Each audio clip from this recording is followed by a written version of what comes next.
Bonsoir à tous. Nous allons donc poursuivre notre exploration de l'espèce Homo sapiens, de ses origines, de son évolution.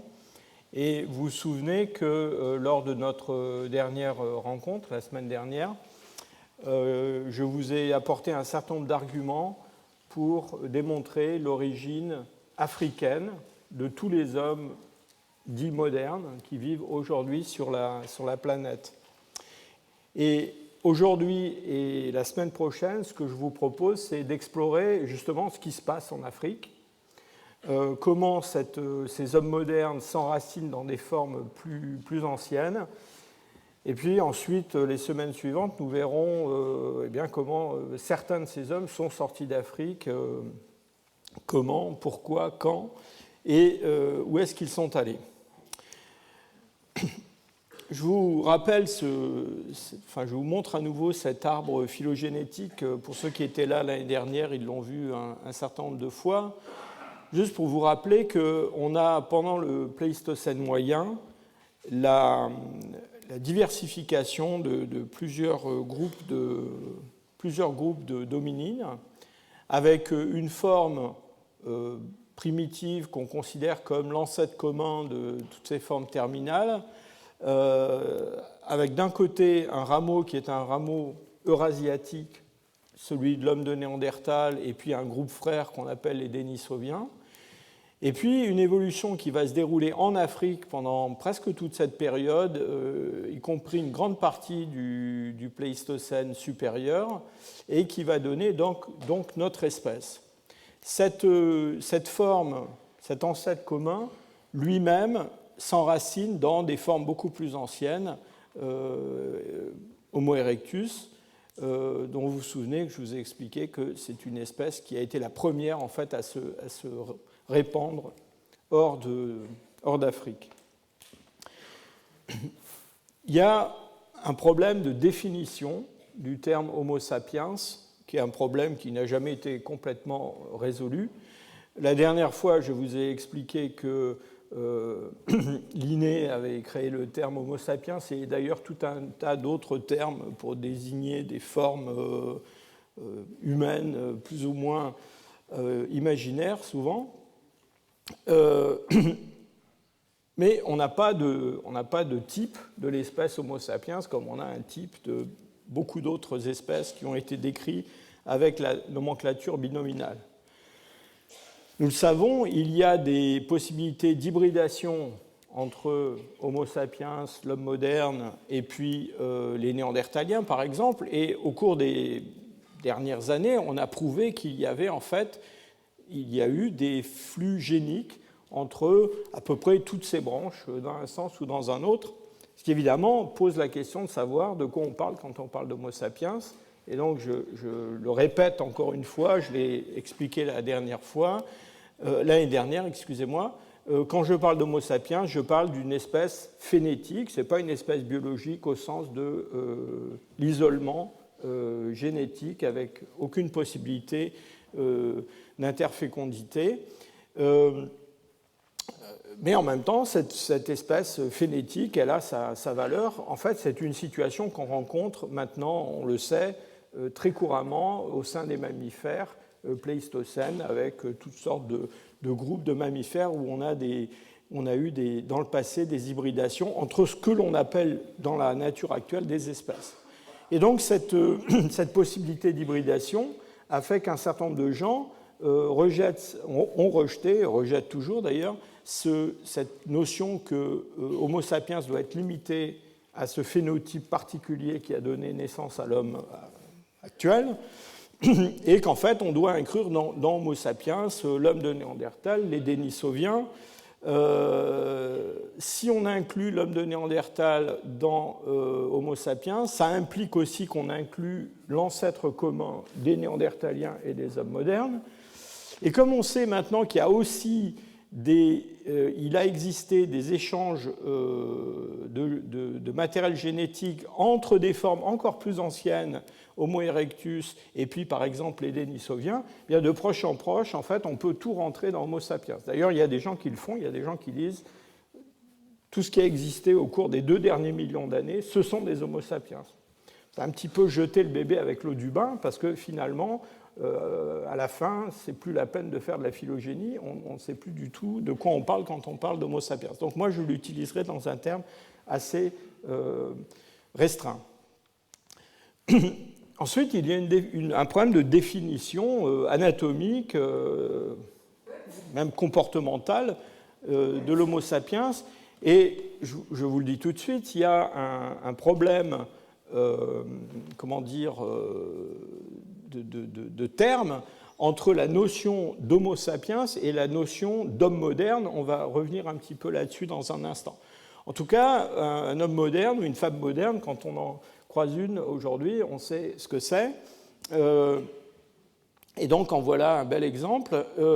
Et elle a un certain nombre de caractères anatomiques qui sont propres à l'homme moderne et qu'on ne trouve pas chez d'autres formes fossiles, en particulier dans son anatomie.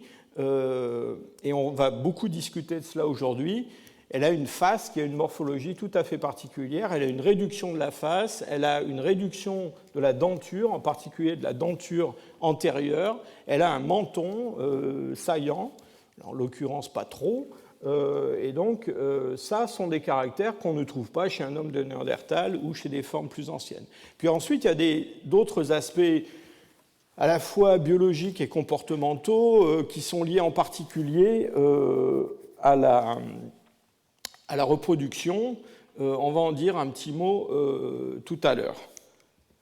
Donc cette histoire de face, c'est quelque chose de tout à fait remarquable. Et quand on compare un crâne d'homme dit moderne, ici il s'agit du crâne de l'homme de Cro-Magnon I, qui date du Paléolithique supérieur et qui a été découvert dans le sud-ouest de la France, avec un néandertalien qui est à peine plus ancien, eh bien, la différence est extrêmement frappante. On a 2 formes qui sont toutes les 2 des formes à grand cerveau, on va revenir là-dessus, mais bien qu'il y ait des différences dans la forme de la boîte crânienne et du cerveau qui est à l'intérieur, c'est surtout la morphologie faciale qui est très, très, très différente, avec chez l'homme moderne, chez l'homme actuel, une rétraction de la face sous le neurocrâne qui entraîne un grand nombre de modifications qu'on peut traiter comme des caractères séparés ou comme simplement un effet de cette rétraction. Très certainement, le développement du menton osseux à la mandibule, c'est lié à cette rétraction de la face, à cette réduction de la denture, avec un bord basal de la mandibule qui restait un petit peu, si je peux dire, en arrière de ce retrait.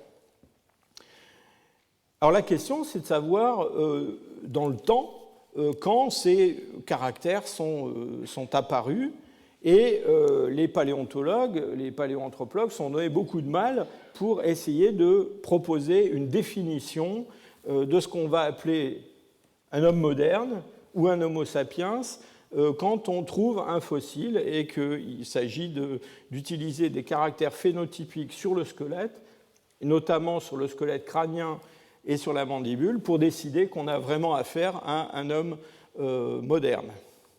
Alors souvent, dans la littérature, et si vous allez sur Internet, vous verrez qu'on se réfère à des définitions qui ont été proposées en particulier par Chris Stringer pour la première fois en 1982 et puis ensuite en 1984 dans un article que j'ai moi-même co-signé et où Chris Stringer avait essayé de lister un certain nombre de caractères en disant, voilà, quand on va avoir une partie au moins de ces caractères présents, on saura qu'on est dans la lignée qui va vers l'homme moderne.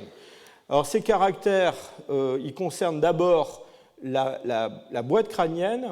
Donc le cranium chez l'homme moderne, c'est un cranium qui est court, qui est élevé, qui a une forme globulaire, alors que chez presque toutes les autres formes qu'on connaît, c'est une morphologie beaucoup plus allongée de l'endocrâne qu'on a à faire, beaucoup plus large.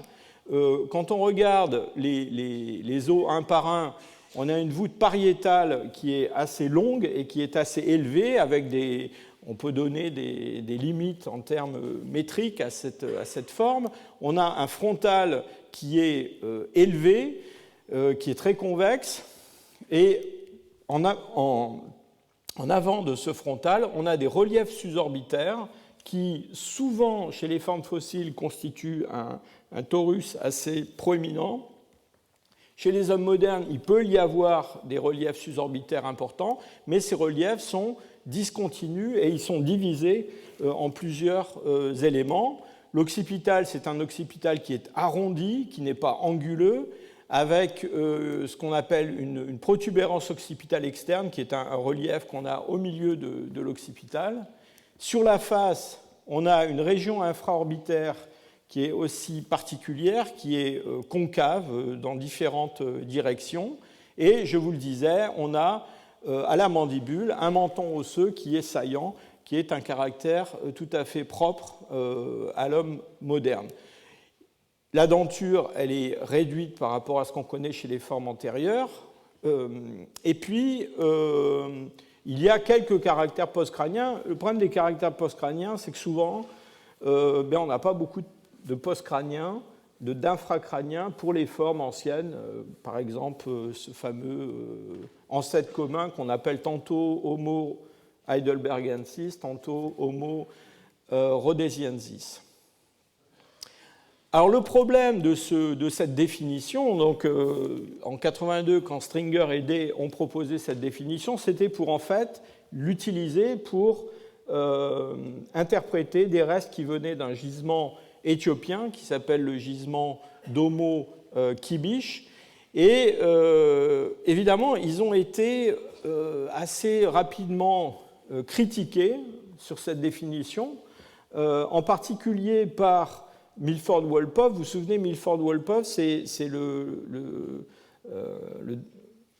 l'avocat de ce modèle multirégional, et d'ailleurs, c'est un des auteurs qui pense qu'il faut tout rentrer dans Homo sapiens, même des choses qui ont 1,5 million d'années et plus. Et donc l'argument de Milford Wolpoff, qui n'est pas un argument du tout négligeable, c'est qu'en fait, si on regarde ces caractères-là, eh bien déjà, dans les populations vivantes actuelles, il y a un certain nombre d'individus qui ne rentrent pas dans cette définition-là. Et donc, évidemment, Wolpoff a eu beau jeu de dire que c'était une définition qui pouvait être un peu compliquée à mettre en œuvre. Il y a un autre auteur qui s'est attaché à définir sur le plan de la morphologie crânienne ce qu'on devait appeler Homo sapiens. C'est Daniel Lieberman, qui donc, de nombreuses années après Stringer, s'est attaqué à cette question-là. Alors vous voyez là, la liste des caractères est beaucoup plus faible. Pourquoi ? Parce que Lieberman, dans le fond, lui s'est attaché à un aspect de structure générale du crâne, et selon lui, la différence entre Homo sapiens et puis les formes qui ont précédé, ou des formes contemporaines comme l'homme de Néandertal, eh bien, c'est avant tout un remaniement important dans le développement, et notamment dans le développement de la base du crâne, avec un raccourcissement de ce segment antérieur, de ces fosses antérieures de l'encéphale, avec une réduction de la face donc, qui se rétracte sous l'encéphale, et cette globularité accrue de la boîte crânienne. Et ces conclusions, il les tirait d'une analyse morphométrique. On va parler dans un instant de ce que c'est que la morphométrie, en particulier la morphométrie 3D, mais dans le fond, pour Lieberman, tout se ramenait à une flexion de la base du crâne qui modifiait la taille des fosses endocrâniennes et donc entraînait toute cette cascade de caractères, avec la possibilité même que ce changement ait pu se passer de façon assez rapide, assez brutale dans le passé. Vous voyez, depuis 10 minutes, là, je jongle avec deux termes, qui sont le terme d'Homo sapiens, tantôt je dis Homo sapiens, tantôt je dis homme moderne, Alors je vais essayer de préciser un petit peu ça. Alors Lieberman, lui, a résolu la question. Il pense qu'il faut tout appeler Homo sapiens et arrêter de parler d'homme moderne. Quand on parle d'homme moderne, on parle de quoi? Eh bien, on parle d'hommes qui sont proches anatomiquement des hommes actuels. Donc juste pour vous clarifier un petit peu cette nomenclature, on a donc des formes anciennes en Afrique qui sont anatomiquement très différentes des hommes actuels, qui n'ont pas du tout cette rétraction de la face que je viens de décrire, sur lequel Lieberman a beaucoup insisté, et qui ont des morphologies faciales qui sont assez primitives, avec en particulier un prognatisme, et un prognatisme mésofacial qui est très important, et puis des morphologies de l'endocrâne qui sont aussi pas très globuleuses, même si ces formes ont des cerveaux qui sont beaucoup plus grands que ce qu'on trouve chez la plupart des Homo erectus. Donc ça, c'est l'ancêtre commun des Homo sapiens et puis des Néandertaliens. Et puis ensuite, on a quelque chose qu'on appelle Homo sapiens, dans lequel on va trouver au moins une partie des caractères de la liste de Stringer. C'est-à-dire qu'on va trouver des formes qui, notamment en ce qui concerne la face, mais aussi la boîte crânienne, rentrent plus ou moins dans cette définition, en sachant qu'aucune de ces pièces ne remplit réellement tous les critères. Et puis, on a au sein de toutes ces formes des formes qu'on va appeler anatomiquement modernes. Pourquoi? Parce que là, on a pratiquement pour l'ensemble des caractères quelque chose qui rentre dans la variabilité des hommes actuels. Et vous voyez qu'on a un continuum entre ces Homo sapiens archaïques dont on va parler aujourd'hui et puis ces hommes anatomiquement modernes. Et une des questions que nous discuterons plutôt la semaine prochaine, c'est de savoir si en fait on a une sorte d'évolution graduelle entre ces deux formes ou si on a un changement assez rapide. Et si on n'a pas de changement rapide, d'espèce de discontinuité morphologique, ça va être très difficile de continuer à utiliser ce terme d'homme anatomiquement moderne. Mais je vous préviens, tout le monde l'utilise, continue à l'utiliser, même si ça n'a pas toujours une très grande rationalité du point de vue de la phylogénie et même de l'anatomie. Alors, intéressons-nous maintenant à cette question de la face et de son évolution. Et quand je vous ai montré ces photos de Néandertal et de Cro-Magnon, vous avez vu qu'il y avait une différence de forme, mais il y a aussi une différence de taille. Les hommes de Néandertal et ces formes du Pléistocène moyen sont des formes qui ont des faces de très grande taille. Il se trouve que, en anatomie, et surtout quand on s'intéresse au développement et quand on s'intéresse à l'évolution, eh bien, on sait qu'il y a une relation entre la taille et la forme.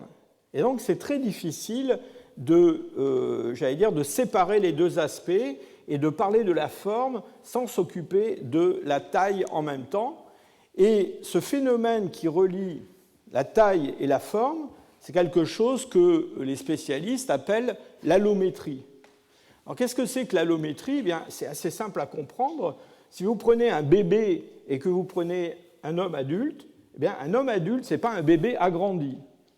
Ce n'est pas une espèce d'agrandissement isométrique d'un bébé. Il y a des tas d'aspects de la forme qui changent, la longueur des membres, la forme de la tête, enfin, etc. Vous connaissez ça aussi bien que moi.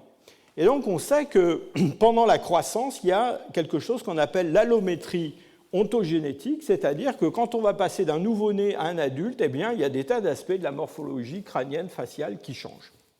Mais cette allométrie ontogénétique, en fait, ça n'est pas la seule. Il y a aussi ce qu'on appelle une allométrie statique.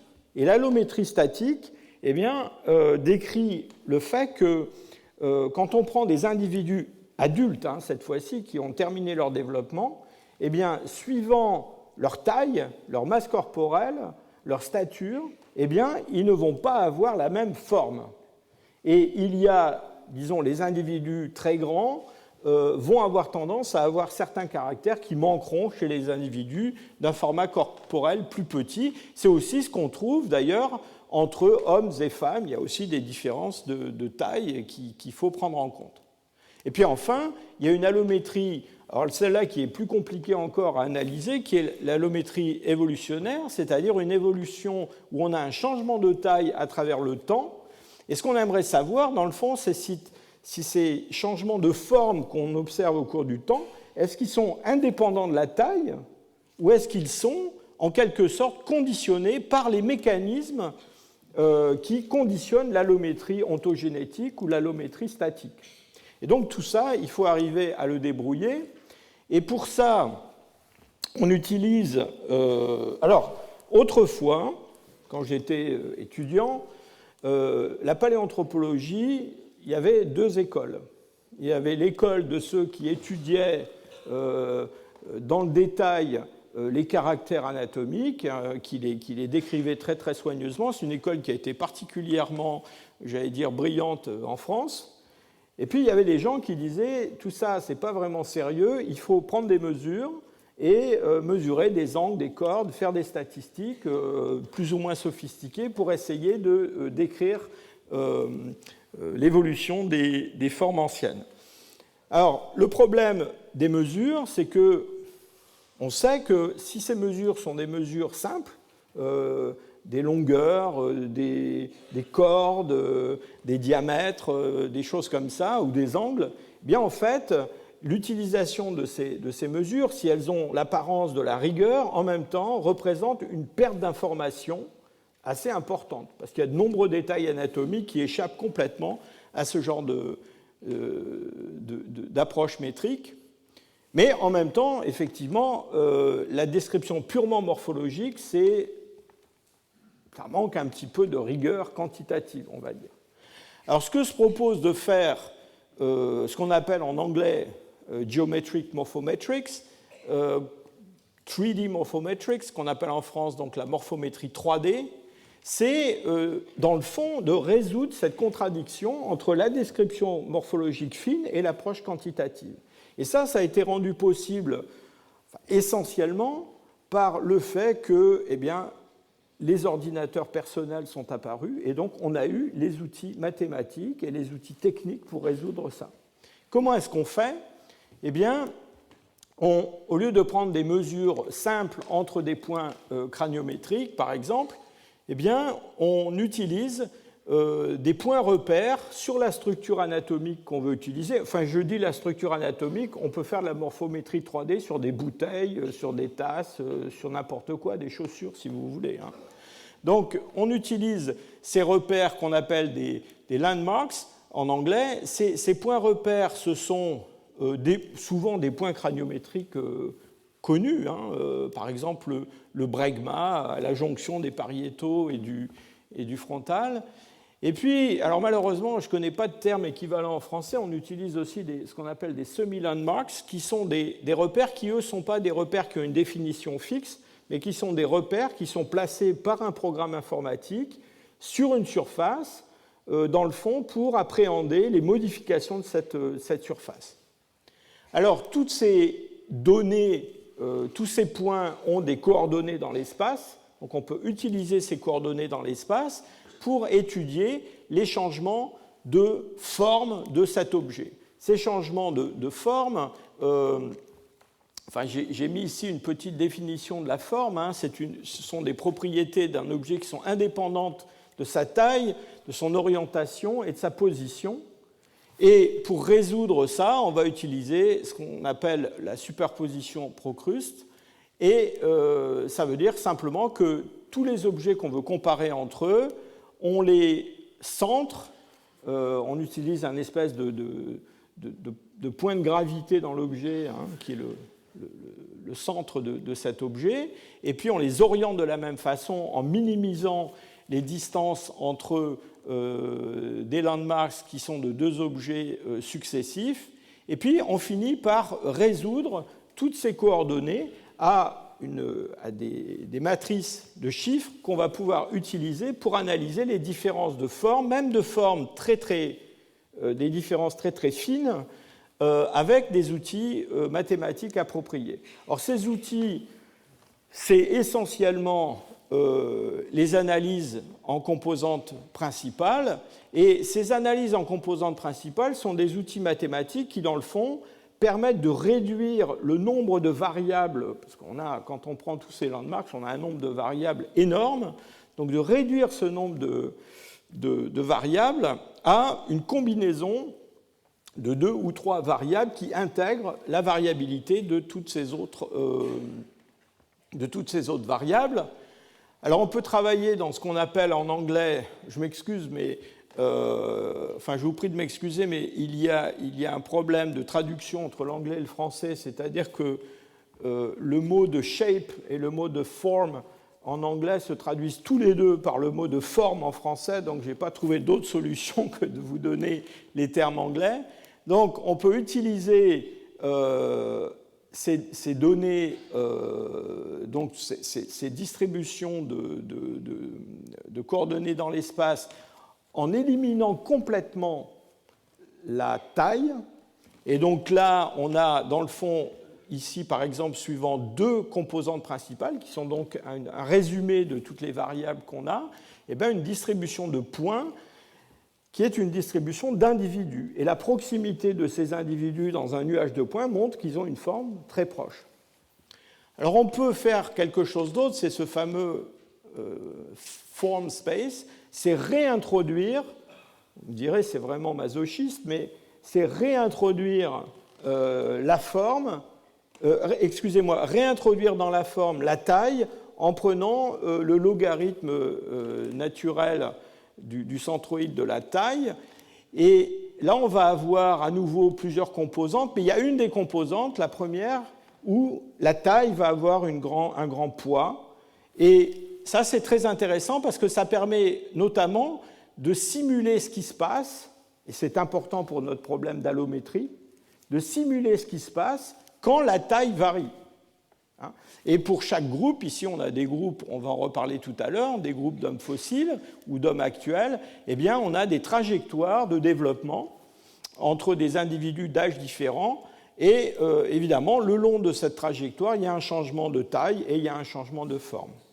Un des grands avantages de ces méthodes, c'est qu'on peut prendre n'importe quel point de cet espace et un ordinateur va vous présenter à quoi ça ressemble en réalité en 3 dimensions. Et donc ça ouvre des possibilités énormes de simulation. Alors revenons à notre histoire de face. Ça, c'était un peu de la méthodologie. Qu'est-ce que c'est qu'une face moderne ? Eh bien, voilà ici une face d'homme moderne comparée à une face d'homme de Néandertal.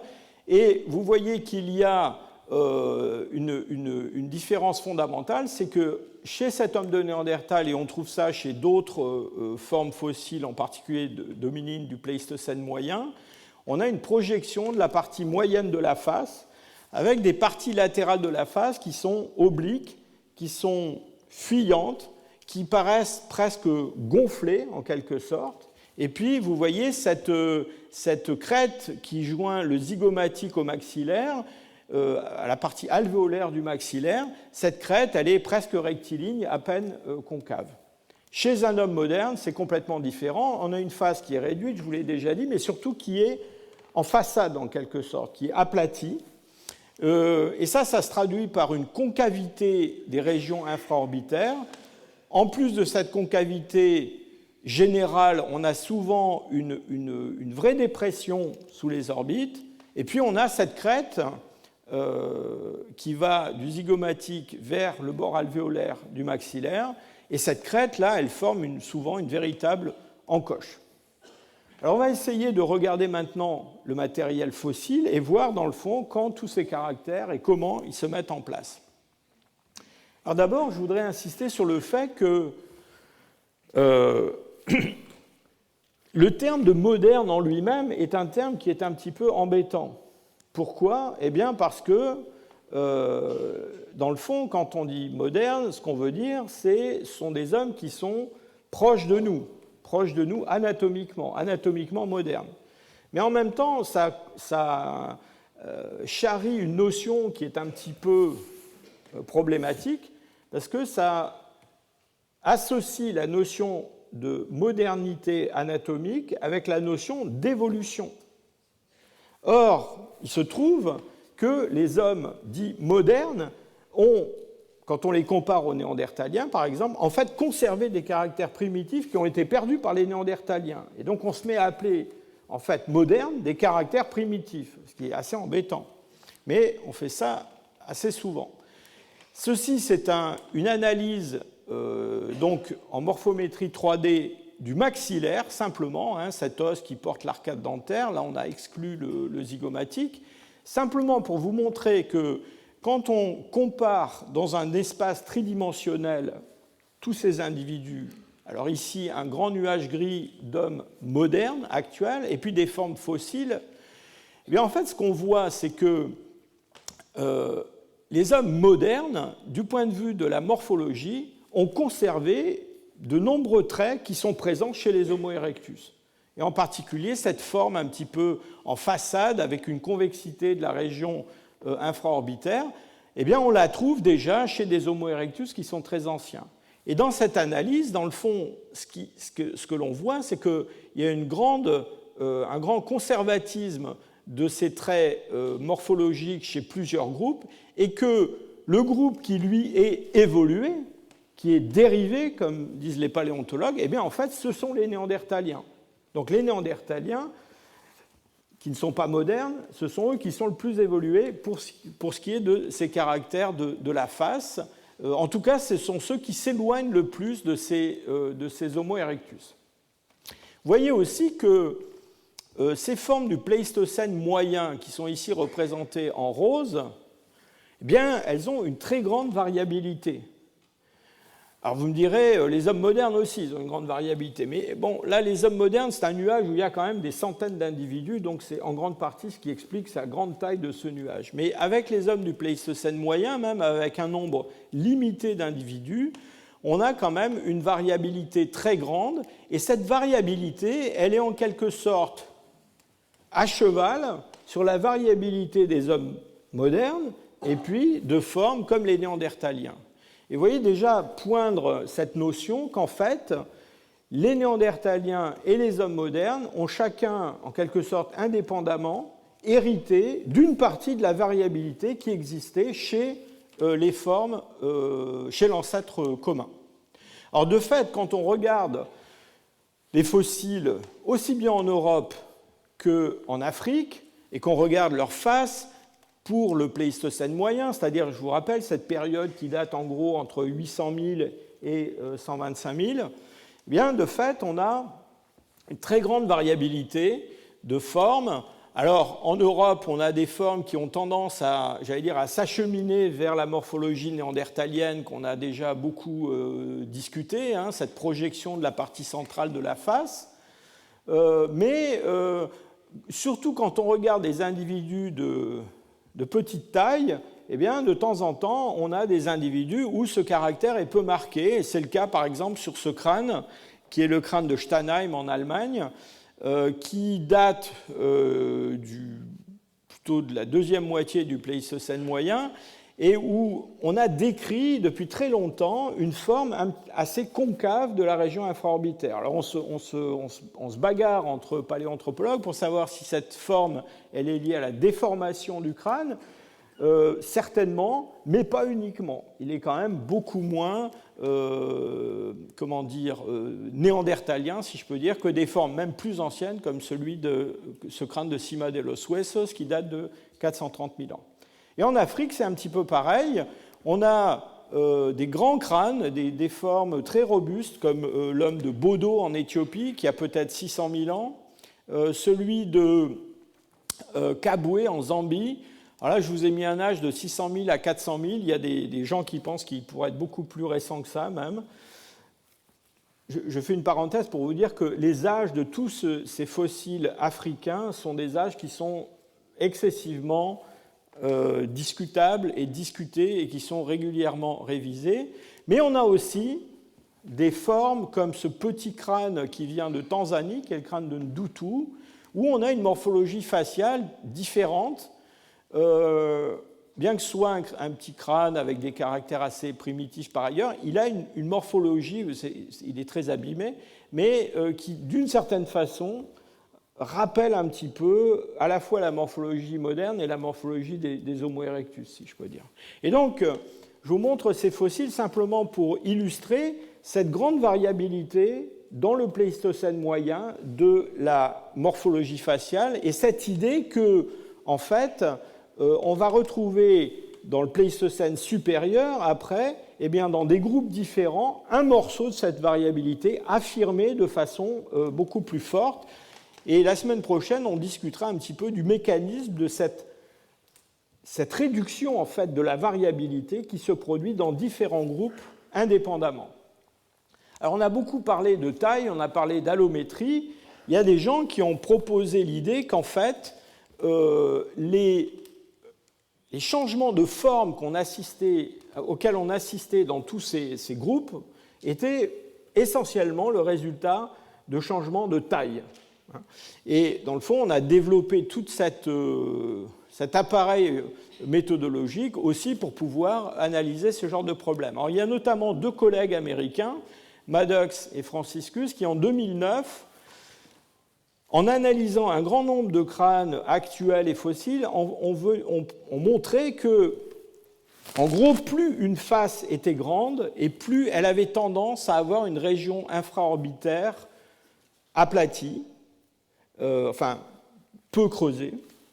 Et ils ont proposé l'idée qu'en fait, on n'avait pas une forme néandertalienne et une forme moderne, mais en fait un continuum de formes, et que c'était la taille qui, dans le fond, commandait ces changements de forme. En gros, plus on avait des grands crânes, et plus on avait des formes avec des régions infraorbitaires aplaties, ou voire même un petit peu convexes. Et puis quand on allait vers des formes plus petites, eh bien, au contraire, on avait des formes plus modernes avec cette convexité. Et c'est un petit peu l'idée qui se dégageait déjà de l'observation superficielle de ces fossiles.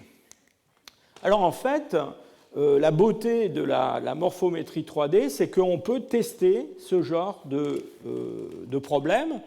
Pourquoi ? Eh bien, on a donc ici un espace en 2 dimensions. Je vous rappelle que ces composantes, ce sont des espèces de mix, de cocktails de différentes variables, ce sont des fonctions qui chacune représente une partie de la variabilité.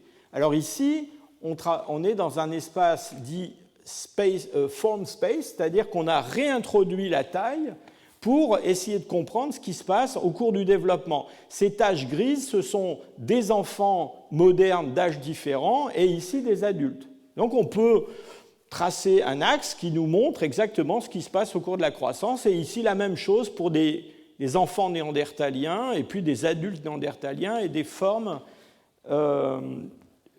adultes.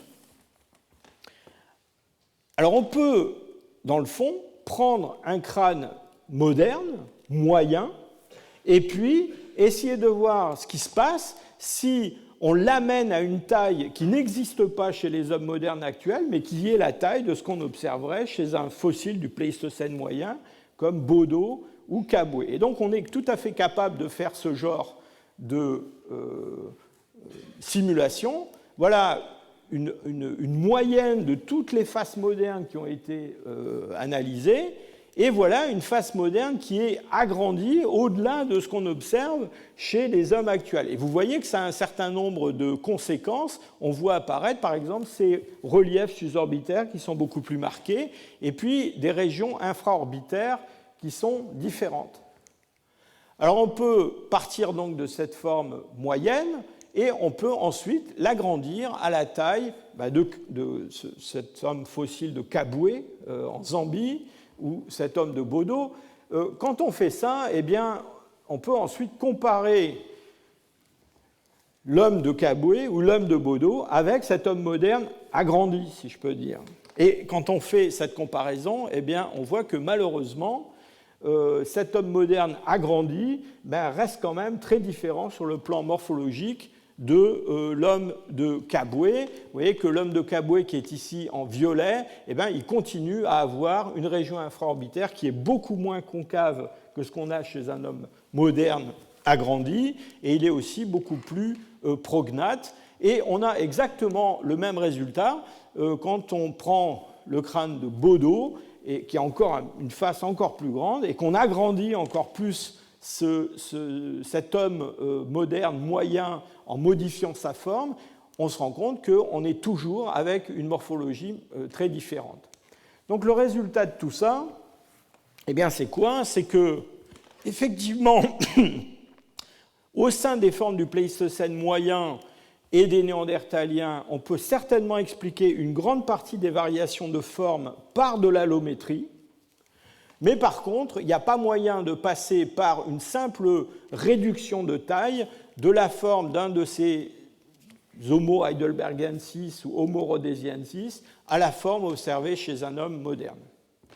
Et dans le fond, c'était, j'allais dire, un peu prévisible quand on regarde déjà ce schéma que je vous ai déjà montré. Pourquoi? Parce que ces taches grises ici, ce sont des hommes modernes, avec l'axe qui correspond à leur trajectoire de croissance.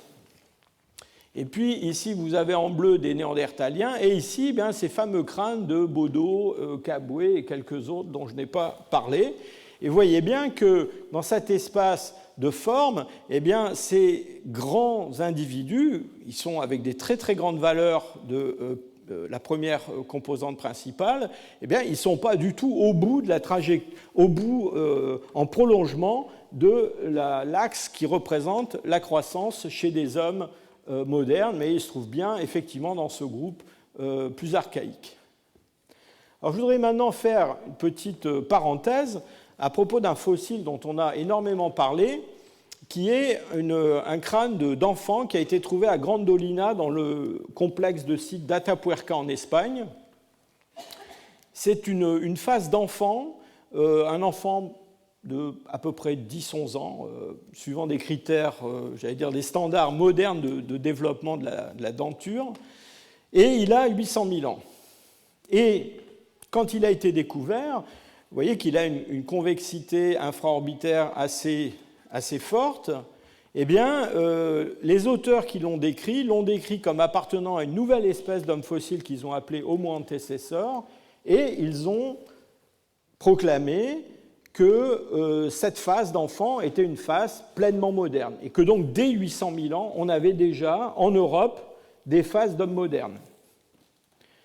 Alors c'était un petit peu compliqué quand même, parce que je vous rappelle que les hommes modernes sont apparus en Afrique. Donc d'avoir en Espagne une forme proche de l'homme moderne à 800 000 ans, ça a entraîné au minimum quelques complications géographiques et de mouvements de population. Pour beaucoup de gens, Homo antecessor, c'est en fait une espèce de variété d'Homo erectus.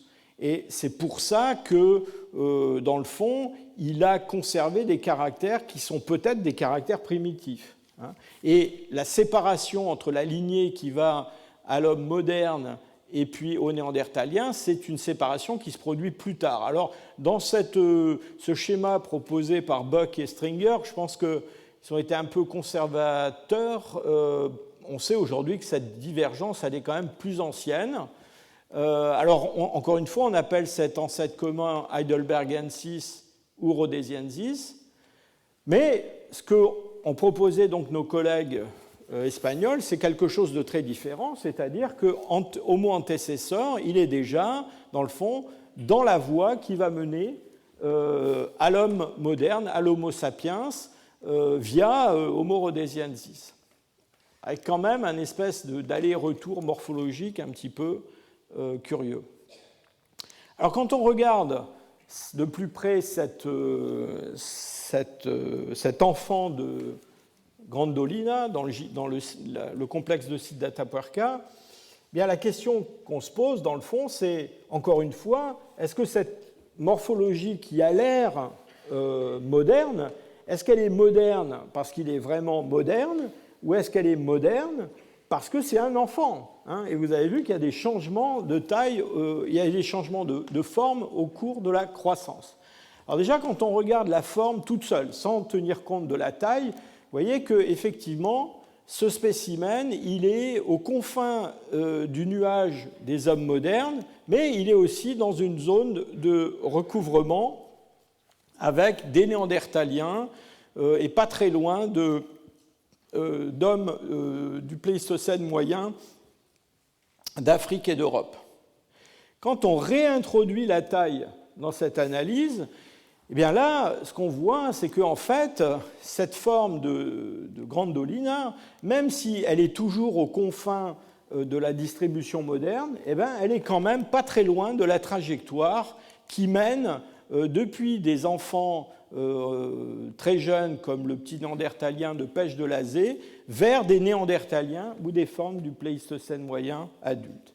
Et donc notre idée, à moi-même et à mes collègues qui avons travaillé sur cette question, c'est qu'en fait, cet enfant d'Atapuerca, enfin cet enfant de Grandolina, s'il était devenu adulte, s'il avait vécu quelques années de plus, il serait probablement devenu beaucoup plus proche de ce qu'on observe chez des formes contemporaines africaines ou européennes. Il reste quand même que si on ne considère pas l'ensemble de la face, mais juste la partie qui se situe immédiatement en dessous de l'orbite, et ça on peut le faire avec ces moyens de morphométrie 3D, eh bien vous voyez quand même que cet enfant reste quand même un peu exceptionnel par rapport aux autres formes du Pléistocène moyen et puis les Néandertaliens. Il est quand même périphérique par rapport à ces formes et dans la zone de variabilité des hommes modernes. Donc en gros, on pense que c'est une forme du Pléistocène moyen un peu comme les autres, mais à une extrémité de la variabilité en ce qui concerne la concavité infraorbitaire. Juste pour le fun, je vous montre qu'on peut, là encore, faire de la simulation. Et donc, on peut prendre cet enfant de Grandolina et on peut le faire grandir comme s'il était devenu adulte. Hein. Et on peut le faire grandir suivant plusieurs trajectoires. On peut prendre la trajectoire néandertalienne ou la trajectoire moderne. Alors ici, on a pris la trajectoire de l'homme moderne et on peut comparer un enfant de Grandolina qui serait devenu adulte avec la forme moyenne observée chez les adultes d'Homo sapiens. Et ce qu'on voit, eh bien, j'allais dire, c'est ce à quoi on s'attendait quand même un petit peu, c'est que l'individu de Grandolina, qui est en couleur ocre, vous voyez qu'il a quand même un prognatisme qui est beaucoup plus marqué que celui qu'on a chez un homme moderne, moyen, chez une face d'Homo sapiens moyenne. On peut faire la même chose suivant une trajectoire néandertalienne. Et là, ce qu'on a, eh bien, c'est une face qui devient très très longue, qui devient presque, j'allais dire, hyper néandertalienne en termes de longueur, mais quand même, vous voyez, qui conserve une concavité infraorbitaire qui est inhabituelle chez des néandertaliens ou même chez beaucoup de formes du Pléistocène moyen. Donc tout ça, ça confirme que on n'a pas affaire à une phase pleinement moderne dès 800 000 ans, on a affaire à un homme du Pléistocène, alors en l'occurrence c'est la fin du Pléistocène inférieur, qui est un petit peu particulier, mais qui, s'il était devenu adulte, peut-être ne nous surprendrait pas tant que ça. Alors en fait, il faut attendre beaucoup plus longtemps que ça pour trouver les premières faces qui, morphologiquement, sont des faces qui ressemblent à des faces d'hommes actuels. C'est, disons, autour de 300 000 ans qu'on commence à trouver en Afrique des morphologies faciales qui sont des morphologies faciales eh bien, qu'on pourrait pratiquement rencontrer dans la rue aujourd'hui. Et probablement la face la mieux conservée, c'est une face qui vient d'un site qui se trouve au Maroc, dans lequel on a beaucoup travaillé avec l'équipe de mon laboratoire, et qui est le gisement de Djebel Irhoud. Et cette face de Djebel Irhoud, on va parler un petit peu du reste du crâne dans un instant, eh bien c'est une face qui, du point de vue de la morphométrie 3D, la voilà ici, rentre complètement dans la variation représentée en bleu des hommes actuels. Ça veut dire que concrètement, vous pourriez trouver dans le métro quelqu'un qui a une face très proche de celle de Jebel Irhoud. Et dans nos analyses, je me souviens qu'on avait un individu, un aborigène australien, qui était très très proche au point de vue morphologique. Et ces formes, homme actuel, homme de Jebel Irhoud, quelques autres que je vous ai montrés avant, eh bien, sont très différentes de ce qu'on observe chez les Néandertaliens, et puis aussi chez ces formes avec des faces de grande taille du Pléistocène moyen. Alors, ce qui est tout à fait étonnant avec l'homme de Jebel Irhoud, et avec d'ailleurs ces autres formes africaines de la seconde moitié du Pléistocène moyen, donc qui ont des faces qui ressemblent beaucoup à des faces d'hommes modernes, c'est qu'elles conservent des boîtes crâniennes qui ont des caractéristiques assez primitives. Et mon collègue Philippe Goons va suivre tout à l'heure pour vous parler plus en détail de ça. Et vous voyez ici Irhoud 1, et ça c'est un autre fossile de Jebel Irhoud, Irhoud 2. Alors, ils ont bien l'air d'être sur une trajectoire qui mène vers les hommes modernes, mais ils sont encore très loin de la morphologie qu'on observe chez les hommes actuels. Ils sont quelque part entre les Homo erectus ici en vert, et puis ces néandertaliens et ces formes à grande face du Pléistocène moyen africain. Ce qui est intéressant à propos de ces formes africaines, rhodesiensis, c'est que vous voyez qu'elles ne sont pas dans une position intermédiaire entre les Homo erectus et les hommes modernes, ce qui suggère qu'il y a une espèce de bifurcation, en tout cas en ce qui concerne l'évolution de la boîte crânienne, au cours de cette évolution en Afrique, entre des formes qui vont aller vers l'homme moderne et puis autre chose. Et peut-être cette autre chose n'est peut-être pas ancestrale, justement, de l'homme moderne. Alors, c'est tout à fait remarquable, cette espèce de retard de la boîte crânienne par rapport à la face. Dans le fond, ce que je suis en train de vous dire, c'est qu'on a une face d'homme moderne qui apparaît il y a 300 000 ans, mais la boîte crânienne, elle, va mettre encore pas mal de temps à devenir ce qu'elle doit être chez un homme actuel. Et pour ceux qui ont assisté au cours l'année dernière, je vous rappelle que c'est exactement ce que l'on observe dans la lignée néandertalienne. C'est-à-dire qu'on a, à 430 000 ans à Cima de los Huesos, des individus qui ont une face néandertalienne, mais dont la boîte crânienne est encore très différente de ce qu'elle est chez les néandertaliens terminaux. Et ça, dans le fond, c'est tout à fait en accord avec d'autres observations que l'on peut faire. La première, c'est qu'on sait que l'augmentation de la taille du cerveau en relation avec la masse corporelle, et c'est ce qu'on mesure avec ce coefficient d'encéphalisation. Je vous rappelle que le coefficient d'encéphalisation, c'est le rapport entre la taille observée du cerveau dans une espèce et puis ce qu'on observerait chez un mammifère moyen de la même masse corporelle. Chez les hommes, ce coefficient il est de 5,5 en moyenne. Et vous voyez que en fait, cette augmentation très forte du cerveau, indépendamment de la masse corporelle, c'est une affaire qui concerne essentiellement les derniers 500 000 ans, c'est-à-dire que c'est quelque chose qui s'est produit indépendamment dans la lignée néandertalienne et dans la lignée qui mène à l'homme moderne. Donc c'est une affaire qui court après que la morphologie faciale se soit fixée dans les deux groupes, et c'est aussi quelque chose qui va se développer avec des modalités différentes en Afrique et en Europe.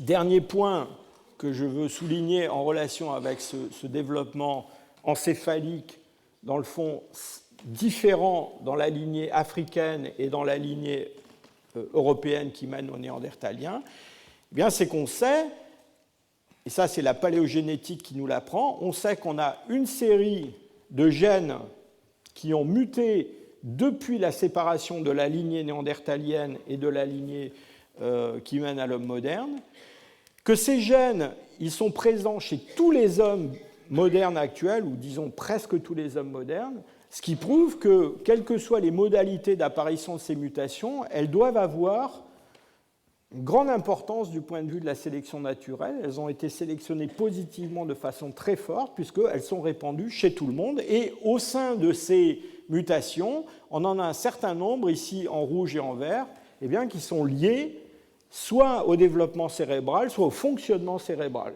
Et donc là encore, le message, c'est qu'il se passe des choses différentes dans la lignée néandertalienne et dans la lignée qui va mener aux hommes modernes.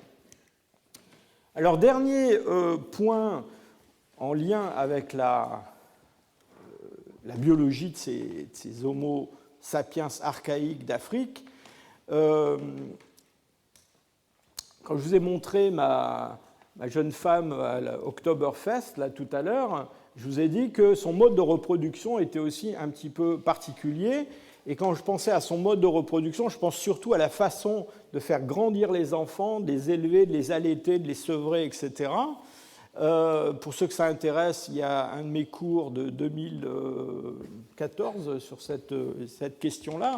Eh bien, il se trouve qu'on a pu analyser sur un des fossiles de Jebel Irhoud la vitesse de croissance d'un enfant, qui est un petit enfant qui est mort quand il avait probablement quelque chose comme 8 ans.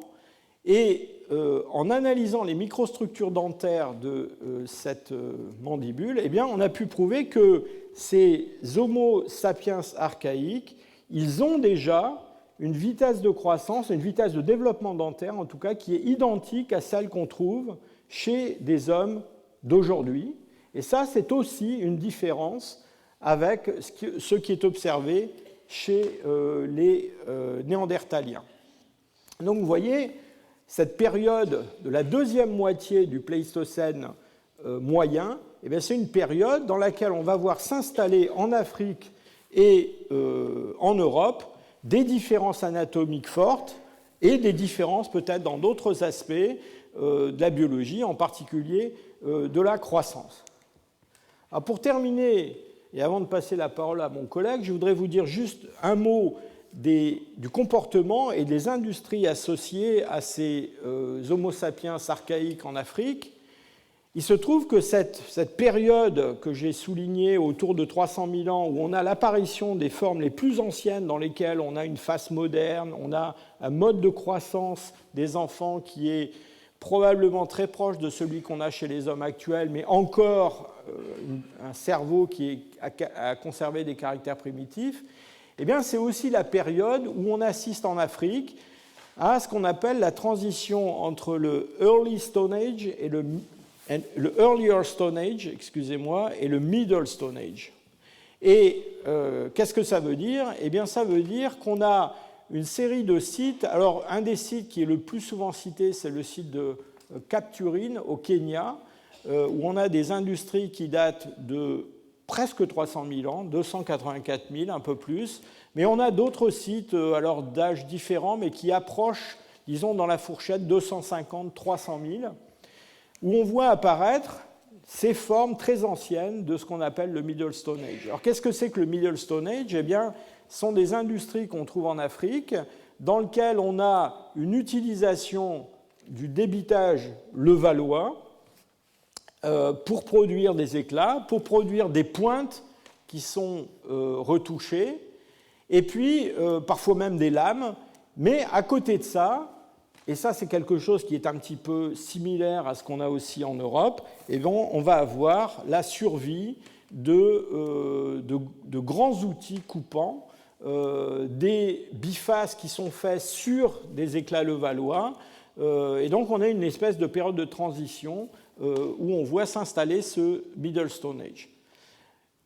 J'ai tendance à penser que le développement de ce Middle Stone Age, et vous verrez on va en parler beaucoup la semaine prochaine, c'est l'industrie au sein duquel on va voir apparaître des comportements qu'on appelle des comportements modernes.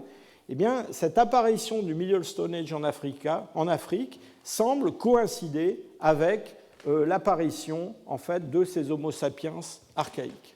Alors, pour conclure, je voudrais simplement vous rappeler donc, et ça sera mon message pour aujourd'hui, que la face moderne, eh bien, en fait, elle est quand même assez primitive par un certain nombre d'aspects, mais elle est très réduite en taille.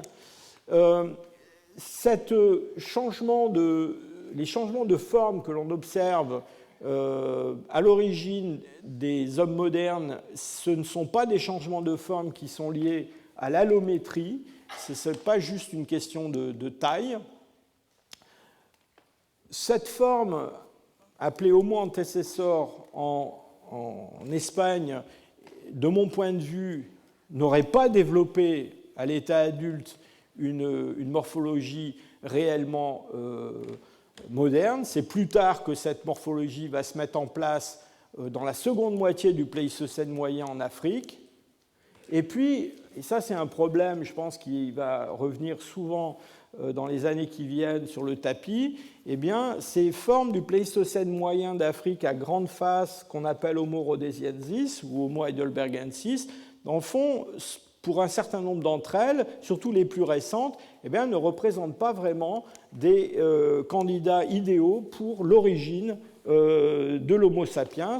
Et enfin, dernier point, l'apparition des formes les plus anciennes d'Homo sapiens sont très probablement contemporaines, en tout cas semblent coïncider dans le temps, c'est peut-être significatif, avec l'apparition du Middle Stone Age africain, dans lequel on va voir plus tard la semaine prochaine, on va voir se développer des comportements modernes.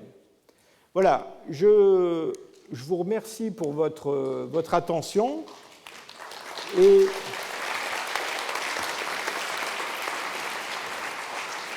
Et je voudrais vous montrer la photo d'une de mes collègues, qui est le docteur Sarah Friedlein, qui travaille avec nous à Leipzig, avec Philippe Goetz et moi, et qui a été l'auteur d'une grande partie des analyses que je vous ai montrées ce soir et qui a publié des articles absolument, j'allais dire, incontournables sur cette question de l'évolution faciale chez les Néandertaliens et chez les formes du Pléistocène moyen. Très bien.